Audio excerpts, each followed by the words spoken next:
Señor, aleluya, porque sin merecerlo, Señor, sin que seamos dignos, oh Dios, nos diste vida eterna a través de Jesucristo.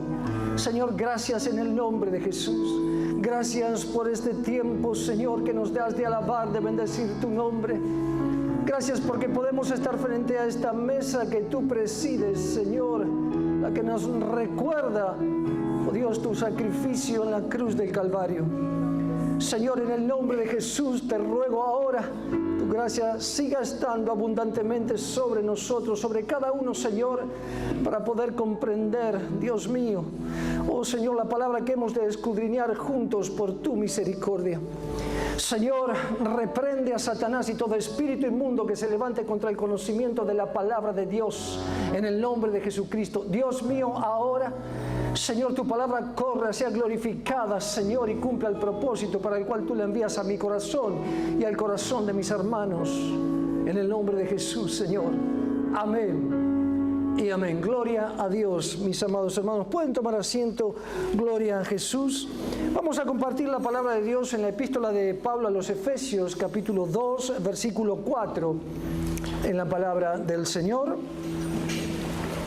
Efesios 2, 4, en la palabra del Señor. Aleluya.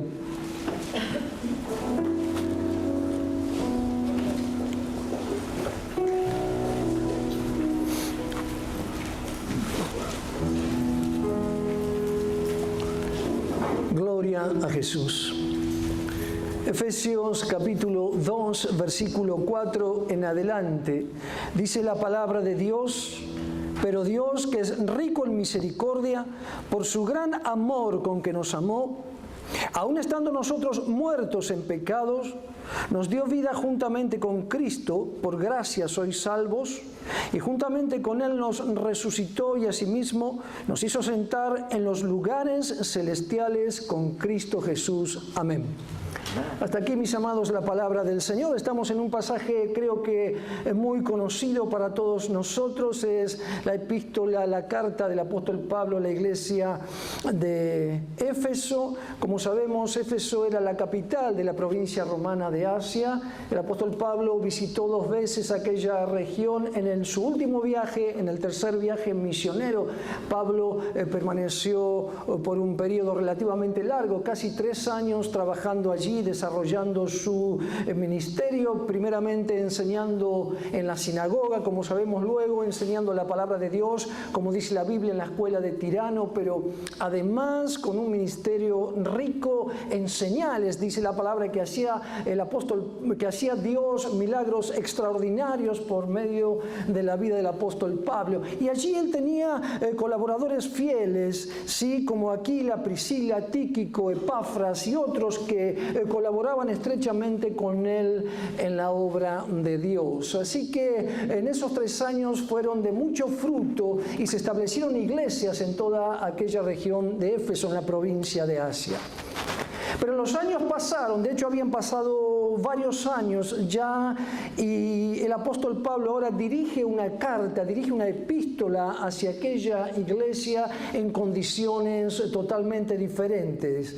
Sí, el apóstol Pablo escribe la carta a los efesios desde la prisión de Roma. Allí estaba encarcelado por causa del evangelio, y lo que motiva la carga de su corazón en esta epístola, los temas centrales, podríamos decir así, lo que Pablo intenta transmitir a la iglesia y a nosotros mismos por inspiración del Espíritu Santo, son 2 temas fundamentales que tienen que ver con la unión con Cristo o la unión en Cristo, y otro tema fundamental que es el misterio de la iglesia.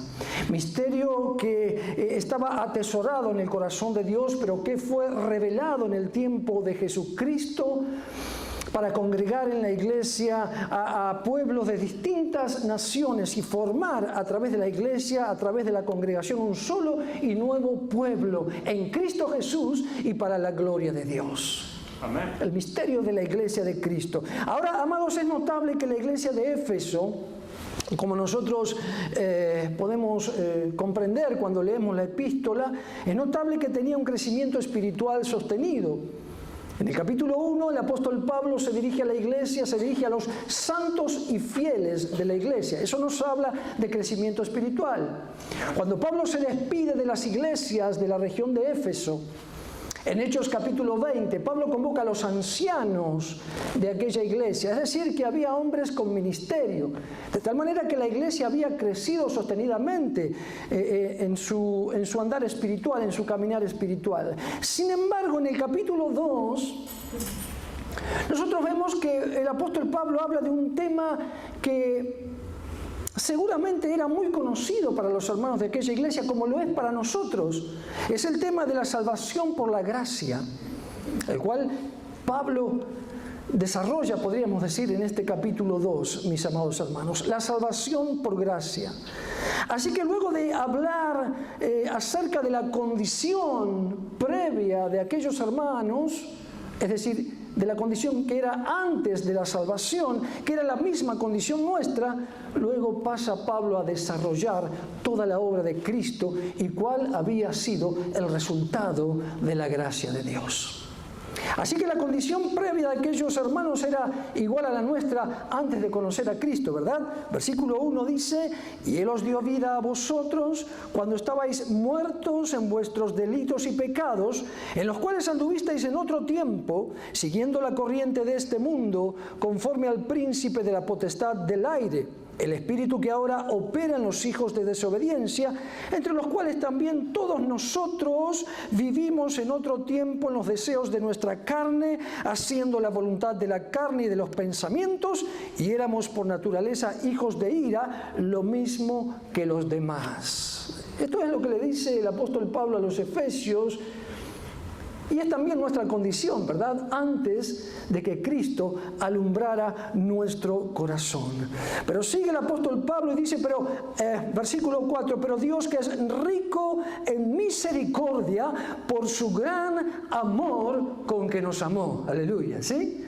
Dice, por su gran amor con que nos amó, aún estando nosotros muertos en pecado, nos dio vida juntamente con Cristo.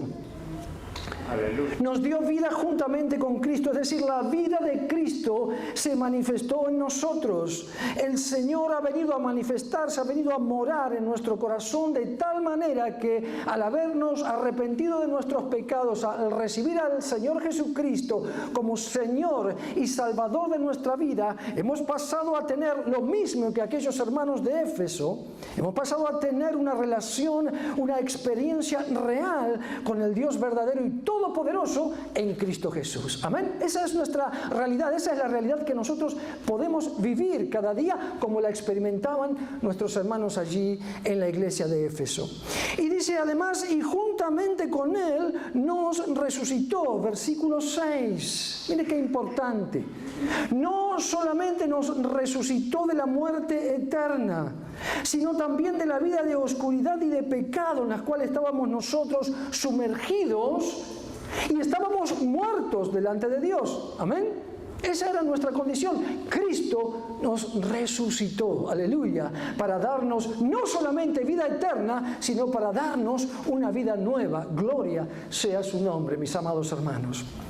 Y lo tercero, lo maravilloso, dice, hermanos, también la parte final del versículo 6, y asimismo nos hizo sentar en los lugares celestiales junto a Cristo.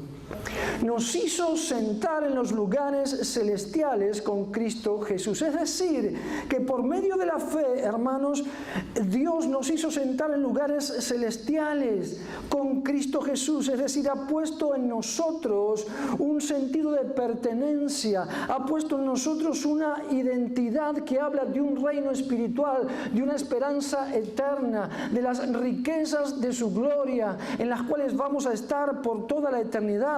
Ha puesto en nosotros, hermanos, la esperanza de las moradas celestiales y de la vida eterna, preparada y guardada para nosotros en Cristo Jesús. ¡Aleluya! Mira qué hermoso lo que Dios nos ha dado, mis amados.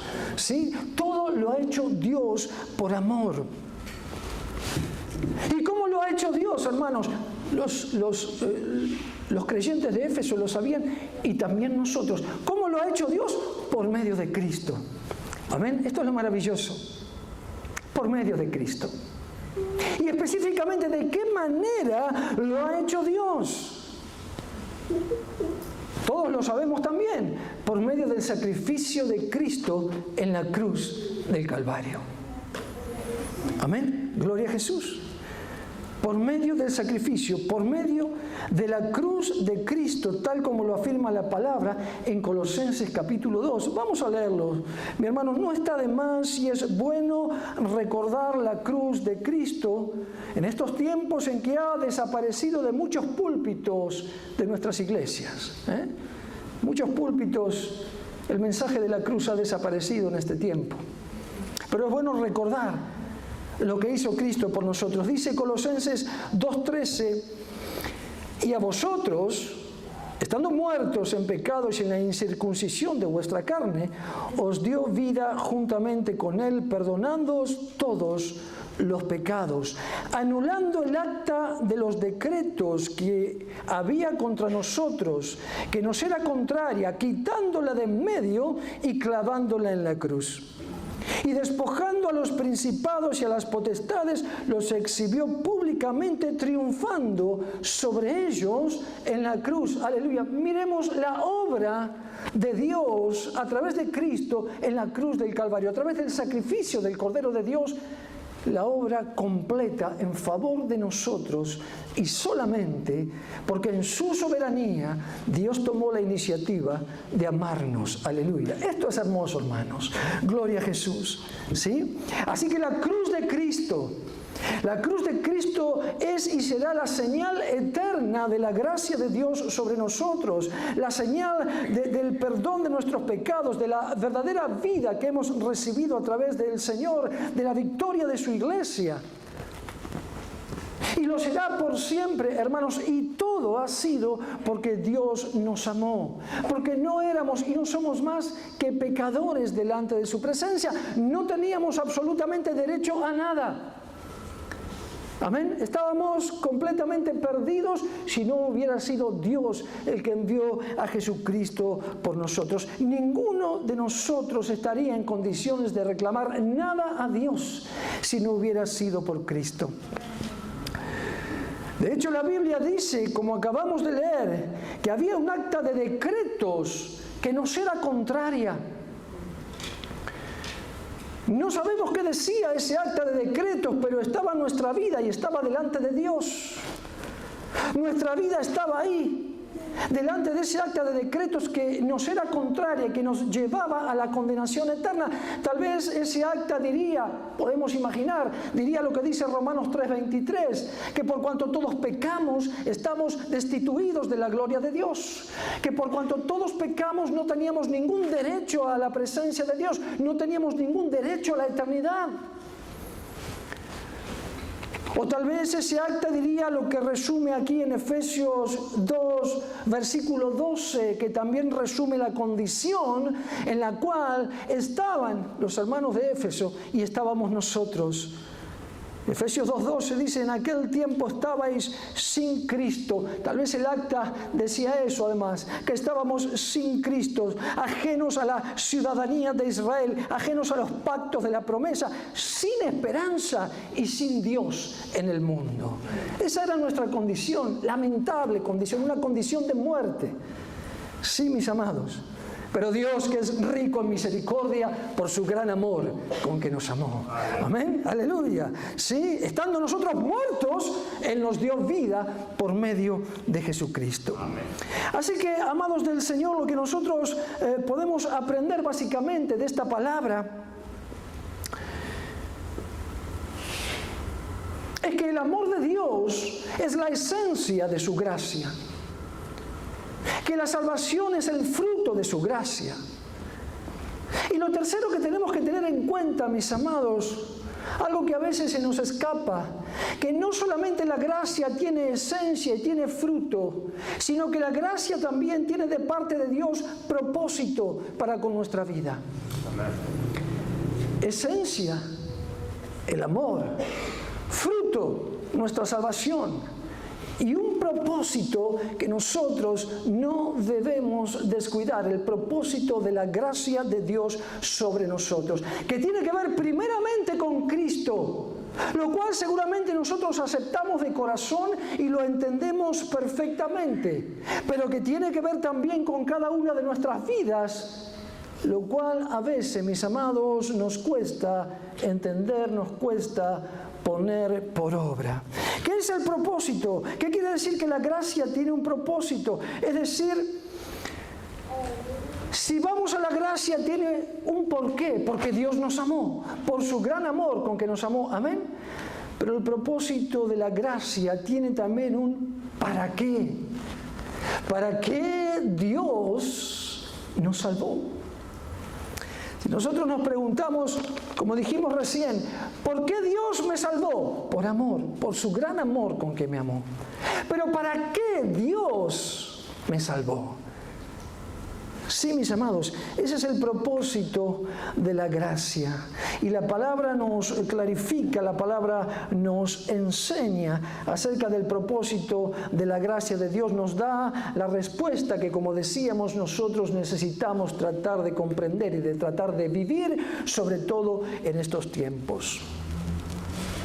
El primer propósito de la gracia, el primer para qué de la gracia, podríamos decir, es decir, si nos preguntamos nosotros, ¿para qué murió Cristo por nosotros? Encontramos la respuesta, hermanos, aquí en el versículo 7 de Efesios 2 que hemos leído. ¿Sí? ¿Para qué murió Cristo por nosotros? ¿Para qué la gracia? Versículo 7 dice, para mostrar en los siglos venideros las abundantes riquezas de su gracia en su bondad para con nosotros en Cristo Jesús. Primer propósito de la gracia de Dios hacia nosotros. Es decir, para mostrar en la eternidad, para mostrar en la gloria de su majestad, para mostrar en la gloria de su presencia por todos los siglos, el fruto de su gracia en nuestra vida, por la bondad que tuvo para con nosotros por medio de Cristo, de tal manera que Cristo sea glorificado eternamente a través de la obra que ha hecho en nosotros. ¿Se entiende? Gloria a Dios. Así que el primer propósito tiene que ver eminentemente con Cristo. ¿Para qué la gracia? Para mostrar en los siglos venideros las abundantes riquezas de su gracia en su bondad para con nosotros en Cristo Jesús. Primer propósito, tiene que ver con Cristo. Seguramente lo entendemos muy bien.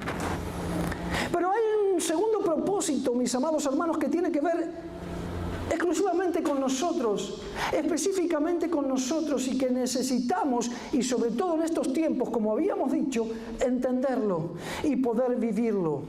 El segundo propósito, el segundo ¿para qué? Si nosotros nos preguntamos y nos volvemos a preguntar ¿para qué su gracia estuvo sobre nosotros? ¿Para qué murió Cristo por mí? ¿Para qué murió el Señor Jesucristo con nosotros? ¿Para qué murió el Señor Jesucristo por nosotros? Encontramos la respuesta en la carta de 2 de Corintios, capítulo 5, versículo 15.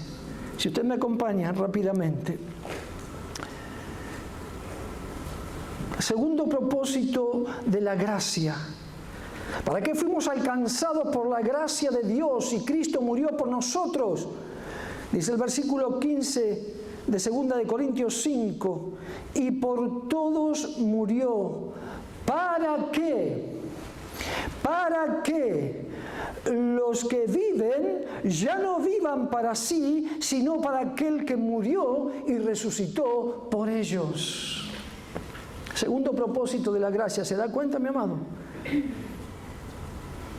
¿Para qué murió Cristo? Para que nosotros vivamos no ya para nosotros mismos, sino para aquel que murió y resucitó por nosotros. Y a veces decimos, hermanos, esto cuesta entenderlo, cuesta vivirlo, tal vez por los tiempos en los cuales nos ha tocado transitar en esta época. La palabra de Dios dice, pero cuando el Hijo del Hombre venga, ¿hallará fe en la tierra? Mis amados hermanos, muchos cristianos hoy en día han perdido la brújula, el rumbo con respecto a este segundo propósito de la gracia de Dios. Muchos están alejados de la iglesia, muchos se alejan, a muchos les cuesta congregarse, por citar algún ejemplo. Muchos hoy son pastoreados por las redes. ¿Vio? Tienen todo. Hacen un clic, ¿sí? Y tienen un pastor que les aconseja, un pastor que les predica, grupos de alabanza, pueden cantar las alabanzas, pueden hacer estudio bíblico, absolutamente todo. Entonces, muchos, siendo cristianos, sabiéndose cristianos, diciendo que aguardan la venida del Señor, no se congregan en la casa del Señor. Les cuesta venir. Uno los va a visitar y dice, ya voy a ir, no se preocupe, ya voy a ir. Como quien dice, ya voy a ir a hacer un mandado, a comprar un caramelo al kiosco. No se preocupe, pero ¿cómo no nos vamos a preocupar? ¿Cómo no nos vamos a preocupar si dejar de congregarse es menospreciar, es tener por menos la revelación del misterio de Dios en cuanto a la iglesia? Dios constituyó una iglesia. Sí, capacitó a una iglesia con poder del Espíritu Santo, capacitó a la iglesia con el amor de Dios, capacitó a la iglesia con la palabra de Dios. La iglesia que es el cuerpo de Cristo, la iglesia de la cual Él es la cabeza y es la plenitud de aquel que todo lo llena en todo, de tal manera que la vida de Cristo, el poder de Cristo, la palabra de Cristo se manifiesta a través de la iglesia. ¿Cómo no nos vamos a preocupar si no nos estamos congregando, si hemos dejado de congregarnos? Porque estamos teniendo por menos la revelación del misterio que desde los siglos estuvo en el corazón de Dios y la dio a conocer a hombres pecadores como nosotros. Sin embargo, muchos tienen por costumbre no congregarse, dejar de congregarse, ir de vez en cuando. Algunos nos dicen, no, pero quédese tranquilo porque yo hago un devocional con mis hijos y mi esposa. No es suficiente, hay que estar en la casa de Dios. Hay que ser parte de la vida, de la revelación del misterio de la iglesia que Dios constituyó para la gloria de Jesucristo. ¿Se da cuenta, mi amado? Bendito sea el nombre de Jesús. Aleluya. También tenemos otros cristianos, hermanos, que a veces vamos a la iglesia asiduamente, puntualmente, pero también religiosamente, mis amados. Se dicen salvos, saben que el Señor viene pronto, pero no se comprometen con el Espíritu Santo, no se comprometen con el Espíritu de Dios, no se comprometen con la voluntad de Dios. Nos decimos cristianos, aguardamos que el Señor venga, lo sabemos que Él viene pronto, pero de repente hacemos lo inverso de lo que nos dice Colosenses 3. ¿Qué dice Colosenses 3? Si pues habéis resucitado con Cristo, poned los ojos en las cosas de arriba. Bueno, en estos días, en esta iglesia de los tiempos finales, hay muchos cristianos que aún yendo a la iglesia ponen sus ojos en las cosas de la tierra. Han descendido la vista, han bajado la vista del trono de Dios, han bajado la vista de las cosas celestiales, han bajado la vista de las cosas de arriba y han vuelto a poner sus ojos en las cosas del mundo. Y están transitando por un camino peligroso, mis amados hermanos. Están transitando por el antiguo camino del cual nos relata Efesios en los versículos 2 y 3 que hemos leído. ¿Sí? Han puesto sus ojos en la corriente de este mundo, han puesto sus ojos en los deseos de su carne, hacen los deseos de la carne, hacen la voluntad de la carne y sus propios pensamientos. Y no solo hacen la voluntad de sus propios pensamientos, sino que además confunden sus propios pensamientos con los pensamientos de Dios. ¿Se da cuenta? Y esto no tiene nada que ver, amados, con la vida de la gracia. Si yo he bajado mis ojos de las cosas de arriba, estoy en peligro porque me estoy desviando de la vida de la gracia. Mire que el Señor viene pronto y usted lo va a visitar y habla con ellos y le dice, pero hermano, tenés que cuidar tu vida espiritual, porque es el mayor y mejor tesoro que tenés a partir de la crucifixión y de la muerte, de la resurrección de Cristo. Y sin embargo son conscientes de que Cristo viene, pero no dejan de ser como aquellas vírgenes de la parábola. No dejan de ser como aquellas que sabían que el Señor venía, sabían que el esposo venía, sabían que el esposo venía pronto, pero estaban adormecidas espiritualmente y con escasísimo aceite. Usted lo sabe, lo enseñó el Señor. Así muchos cristianos andan, hermanos, en este tiempo. Y cuando usted habla con ellos, dicen, sí, el Señor viene pronto.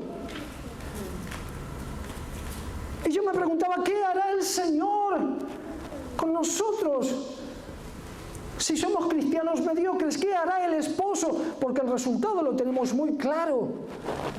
¿Sí? No, hermano, mira que la salvación no se pierde, quédate tranquilo. Yo no voy a discutir cuestiones teológicas. La parábola de las 10 vírgenes dicen que el esposo cerró la puerta aun cuando aquellas habían ido a buscar el aceite que les faltaba. No vamos a entrar en cuestiones doctrinales, ¿sí? Hay distintas posiciones muy respetables, de hecho. Pero la palabra de Dios es muy clara, hermanos amados. Son tiempos en los cuales los creyentes debemos estar comprometidos con la obra de Dios, comprometidos con la obra del Espíritu Santo. La vida de la gracia, hermanos, la vida de la gracia nos introduce directamente en la voluntad de Dios y en la obra de Dios. ¿Por qué? Porque dice aquí en el versículo 10 de Efesios 2 que somos hechura suya, creados en Cristo Jesús para buenas obras, las cuales Dios preparó de antemano para que anduviésemos en ellas. De tal manera que nosotros no podemos andar por cualquier lado. Tenemos que caminar por la senda que nos ha trazado el Señor Jesús, que nos ha trazado Dios mismo en Cristo Jesús. ¿Se da cuenta usted?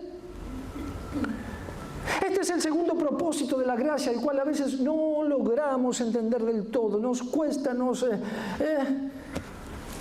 falta. Amados hermanos, y el Señor viene pronto. Y el Señor viene pronto por su iglesia. Y el Señor viene pronto por aquellos que son hechura suya, hechura de Dios en Cristo, preparados para las buenas obras. Amados hermanos, la vida en la gracia nos introduce directamente en la voluntad de Dios y en la obra de Dios. Si esto no es así en nuestra vida, no lo hemos entendido. O lo hemos entendido de otra manera, hermanos. La gracia nos llevará directamente a vivir en la plenitud de la voluntad de Dios. ¿Por qué? Porque lo hemos leído recién. Porque fuimos creados en Cristo Jesús para buenas obras, las cuales Él preparó de antemano para que anduviésemos en ellas. ¿Cuáles son las buenas obras? Tendríamos que abrir otro capítulo aquí y ponernos a detallar muchas cosas, pero sencillamente las obras que glorifican a Cristo, que tienen que ver no solamente con el servicio a Dios, que tienen que ver con la integridad diaria de nuestro caminar, con el testimonio de Cristo en nuestra vida, con el testimonio de Cristo en nuestro hogar, con el testimonio de Cristo en la iglesia, con el testimonio de Cristo en nuestro servicio a Dios, aleluya, para que en todo sea Jesús reconocido y glorificado a través de nuestra vida, mis amados hermanos. ¿Se da cuenta? Gloria a Jesús. Bendito sea el nombre del Señor. Porque Dios ha preparado en Cristo las buenas obras para que nosotros transitemos, caminemos en ellas, caminemos por ellas y demos testimonio de que nuestra vida ha sido tocada por Dios en Cristo, de que nuestra vida pertenece a Dios en Cristo Jesús. ¿Se da cuenta? Así que no solo necesitamos, mis amados, tener en claro la gracia. Necesitamos tener en claro todos los aspectos de la gracia de Dios. Básicamente estos tres aspectos que estos versículos de la palabra nos están enseñando, nos están ayudando a comprender.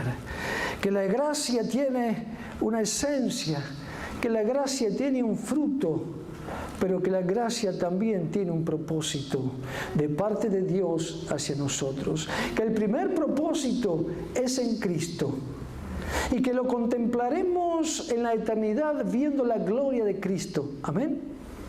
Pero que hay otro propósito que tiene que ver con nosotros, que tiene que ver con la vida de en esta tierra, que tiene que ver con la edificación de nuestra vida y con la edificación de la casa de Dios, con el compromiso de vivir en santidad, en rectitud, en la justicia que Dios nos ha dado en Cristo, pero también con un servicio eficaz que agrade a Dios, que lleve fruto para la gloria de su nombre. Amén, mis amados hermanos. Podríamos seguir algo más con la palabra, pero tenemos la Santa Cena. Yo quisiera, con el permiso de nuestro Señor Jesús, hacer un punto aquí y que podamos orar por esta palabra, hermanos. Que el Señor nos ayude a tener una visión muy clara de lo que significa la gracia. Sí, la gracia de Dios. Sí, la gracia es el favor inmerecido. Cristo murió por mí, pum, cerré ahí, punto final. Hermanos, el Señor nos ayude, sí, a meditar el significado de la gracia. Básicamente estos tres aspectos que hemos mencionado: la esencia, el fruto y el propósito. Sobre todo el propósito de la gracia. ¿Por qué lo hizo Dios por mí? Por su gran amor con que nos amó. Pero ¿para qué lo hizo Dios por mí? El Señor nos ayude, hermanos. El Señor nos ayude a meditar la palabra, a orar por la palabra, para que su palabra sea edificada y podamos vivirla para la gloria de su nombre. Amén. Gloria a Jesús. Vamos a tener una palabra de oración, mis amados, y vamos a prepararnos para la Santa Cena en esta mañana. Estamos de pie y oramos a nuestro Dios. Padre, en el nombre de Jesús, Señor, te damos muchas gracias en esta hora, Dios mío, en el nombre de Jesucristo, por tu palabra, Señor. Gracias por la palabra que has puesto en esta mañana en nuestro corazón. Señor, queremos rogarte, oh Dios mío, que podamos comprender, Señor, lo que tú quieras hablarnos todavía y enseñarnos acerca de la gracia. Señor, allí en Éfeso había santos y fieles líderes y pastores, Dios mío, pero tú inspiraste a tu siervo Pablo, Señor Jesús, para que él enviase una epístola hablándoles de la salvación por gracia, clarificándoles el corazón a aquellos hermanos de lo que significaba la gracia de Dios, de lo que significa el compromiso con la gracia de Dios. Señor, ayúdanos también en este tiempo, te rogamos, en el nombre de Jesucristo, a entender claramente, Señor, la vida de compromiso, aleluya, con la gracia de Dios, con lo que tú has hecho por nosotros en Cristo, con el valor de la cruz del Calvario, de la resurrección de los muertos, de tu unigénito Hijo. Señor, en el nombre de Jesús te damos gracias en esta hora. Te rogamos, Dios mío, Señor, que tú presidas este momento en el cual vamos a participar de la Santa Cena. Señor, ayúdanos, Dios mío, ahora a participar con libertad, a participar con dignidad en el nombre de Jesús. Perdona nuestros pecados, nuestras faltas, Señor, oh Dios, en el nombre de Jesús queremos estar a cuentas contigo. Señor, glorifícate en esta mañana. Señor, nos encomendamos una vez más en tus manos, en el nombre de Jesús. Amén y amén. Puede tomar asiento, mi hermano. Quiero, antes de preparar la mesa, quiero leer en 1 Corintios capítulo 11 la palabra de Dios, versículo 23, para que luego podamos tomar parte de la cena del Señor. Dice la palabra de Dios, 1 Corintios 11, 23, porque yo recibí del Señor lo que también os he enseñado, que el Señor Jesús, la noche que fue entregado, tomó pan y habiendo dado gracias lo partió y dijo, tomad, comed, esto es mi cuerpo que por vosotros es partido, haced esto en memoria de mí.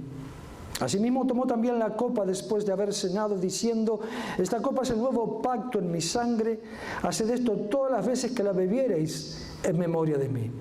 Así pues, todas las veces que comiereis este pan y bebiereis esta copa, la muerte del Señor anunciáis hasta que Él venga. De manera que cualquiera que comiere este pan o bebiere esta copa del Señor indignamente, será culpado del cuerpo y de la sangre del Señor. Por tanto, pruébese cada uno a sí mismo y coma así del pan y beba de la copa, porque el que come y bebe indignamente, sin discernir el cuerpo del Señor, juicio come y bebe para sí. Amén. Vamos, mientras cantamos una alabanza, vamos a preparar la mesa. Gloria a Jesús.